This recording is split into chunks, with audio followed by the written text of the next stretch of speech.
দূষণমুক্ত নদী, নিরাপদ নৌযান, সুস্থ থাকবে পরিবেশ, রক্ষা হবে প্রাণ প্রতিপাদে আজ থেকে শুরু হলো নৌ নিরাপত্তা সপ্তাহ 2025। এবারে নৌ নিরাপত্তা সপ্তাহে গুরুত্ব পাচ্ছে দখল ও দূষণ বাঁচিয়ে নদীর নাব্যতা ফেরানো আর নৌপথে নিরাপদ ভ্রমণের বিষয়টি। আফরিন জাহানের রিপোর্ট। বাঙালির সভ্যতা সংস্কৃতি গড়ে উঠেছে নদীকে কেন্দ্র করে। মিশরকে যেমন নীল নদের দান বলা হয়, তেমনি বাংলাদেশকে গঙ্গা, ব্রহ্মপুত্র, যমুনা নদ নদীর দান বলা যায়। তথ্য মতে 1971 সালে দেশে প্রায় 24,140 কিলোমিটার জায়গা জুড়ে ছিল নদ নদী, আর বর্তমানে সেটি মাত্র 6,000 কিলোমিটারে দাঁড়িয়েছে। এর কারণ নৌপথের কোনো না কোনো অংশ দূষণের শিকার। দখলদারদের দৌরাত্ম্য, বর্জ্য ফেলা, পানি প্রবাহ না থাকা, মূলত এই 3 কারণে নদী বেশি মাত্রায় দূষণের শিকার হচ্ছে। গত 15 বছরে দেশের নদ নদী খননে ডজন খানেক বড় প্রকল্প নেওয়া হলেও এর বেশিরভাগই বাস্তবায়িত হয়নি। নৌযানে যে সমস্ত ইঞ্জিনগুলো রয়েছে, সেই ইঞ্জিনগুলো এর কুলিংয়ের জন্য এই নদীর পানি ব্যবহার করে।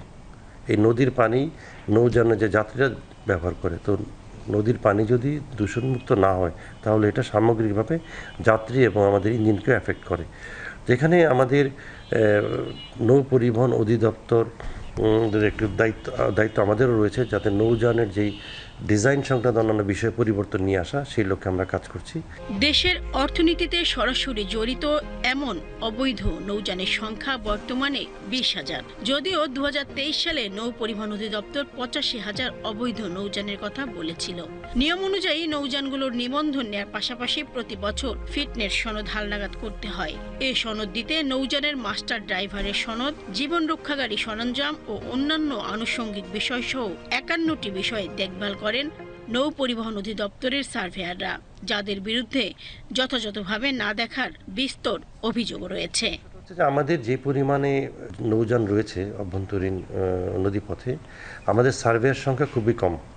এই জন্য যদি আমরা খুবই প্র্যাকটিক্যালি একজন সার্ভেয়ারের যতটুকু সময় জাহাজে দেওয়া উচিত, সে এতটুকু সময় দিতে পারছে না, কারণ সংখ্যা হচ্ছে কম।